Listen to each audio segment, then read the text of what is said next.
So you have a great deal with great spread, the seller's on board, the numbers make sense, the property is ready for you to come in and then flip that wholesale assignment, but you have a tenant. What do you do?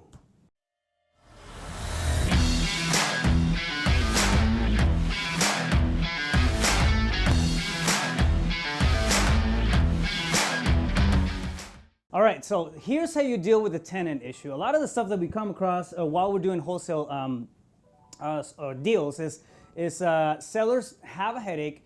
Sometimes those sellers have the headache of dealing with somebody, not necessarily the property itself, but they just don't want to deal with the tenants, right?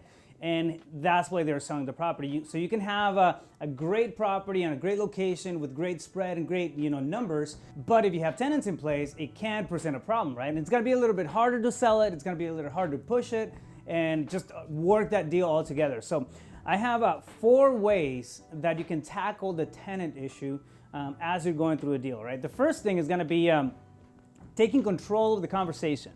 So you want to control the conversation that's happening, and you want to somehow, some way be somewhere in the middle, because you want to be kept in the loop from the seller side and from the tenant side. A lot of the times, sellers do not want to have that hard conversation with their tenants, so they'll procrastinate on it, and they'll say, yeah, I'll talk to my tenant about the move out, and then 1 week goes by, 2 weeks go by, you still have this property under contract, yet you don't have access. Why? Because it's all on the seller side. You don't have control of that conversation. You don't have control of the showings. You don't have control of the deal practically, right?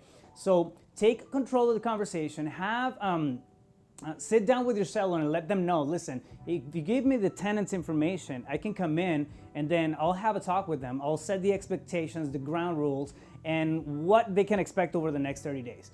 All right, so you get the tenant's info, and then you make contact with the tenants, and you begin that process, right? Whether or not it's going to be, move out in 30 days or post-possession or whatever the deal is, it doesn't matter.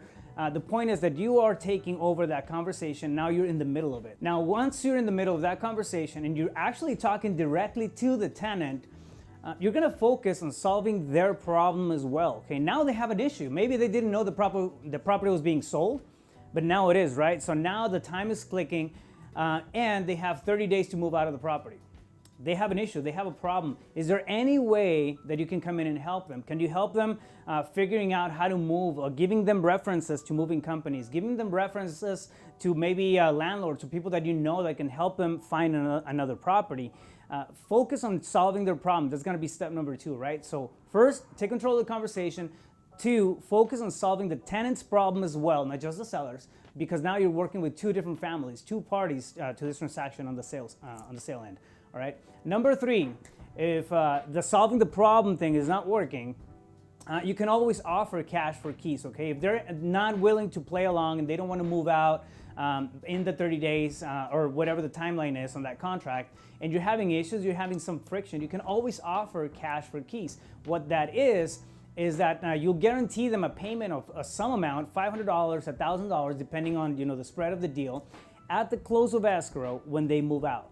So you close on the property, the tenants vacate the property, and when they leave, and they leave everything in decent shape, you're going to give them $500 or $1,000. Basically, you're buying their keys from them as you leave. So that's another way. Offer cash for keys. That works wonderfully, especially when people need to come in and then fill in expenses for to move into another property. So that works well.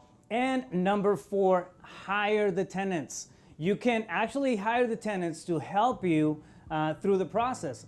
Think about it this way, all right? You're going to have showings. There's going to be tenants in place. A lot of times they're just going to be pissed off because there's people walking through the property. Now the seller is on board, right? But you don't want to have any friction. You don't want to have any reason for showings to go bad. So what do? You have a conversation with the tenant. You tell them what's happening.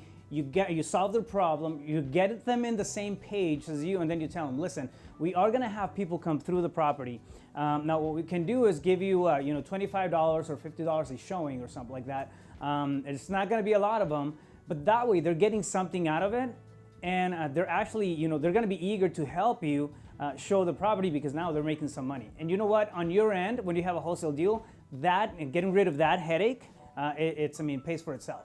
So you can come in and hire them. Also, when they're working with you, by the time they leave, they're not gonna leave the mess that they would if they left off pissed off at you and the seller for selling the property and then being pretty much left without a house to live in or rent. All right, so think about that stuff. You can come in and hire them, and then you can think of them as a resource as opposed to a nuisance or an obstacle in your transaction. All right, so those are 4 ways that you can deal with a tenant. Stay focused. You got this.